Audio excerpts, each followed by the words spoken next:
বেরিয়ে পড়েছি বাজারে মাটন নেবো। আজকে সানডে, মাটন নিতে হবে। চলো মাটন নেওয়া যাক।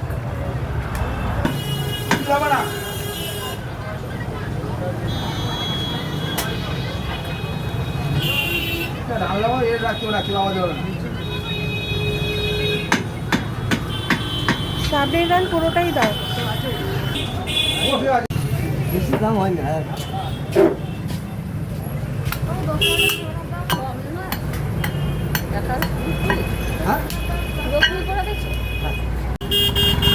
একটু সবজিও কিনে নিলাম বন্ধুরা।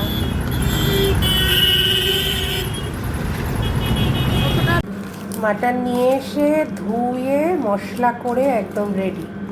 এই যে মাখা হচ্ছে এবারে।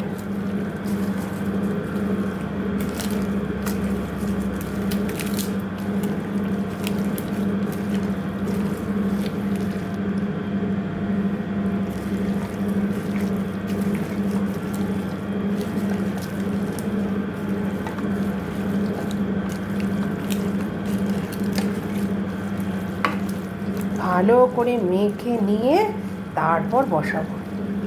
আমি আজকে 1.5 কিলো মাটন নিয়েছি, দুবেলা হয়ে যাবে আমাদের। এই যে লাল লাল মাটনের ঝোল, কে কে খাবে চলে আসো। এই দেখো স্কুলে দেখেছো, ইয়া বড় বড় লাল লাল মাটনের ঝোল। মাটন আমার রেডি। শুধু মাটন রেডি না, সবই হয়ে গেছে। এদিকে শাক ভাজা হয়ে গেছে, এদিকে এটা পটল একটা চচ্চড়ি মতো করেছি, ভাত হয়ে গেছে, ব্যাস কমপ্লিট।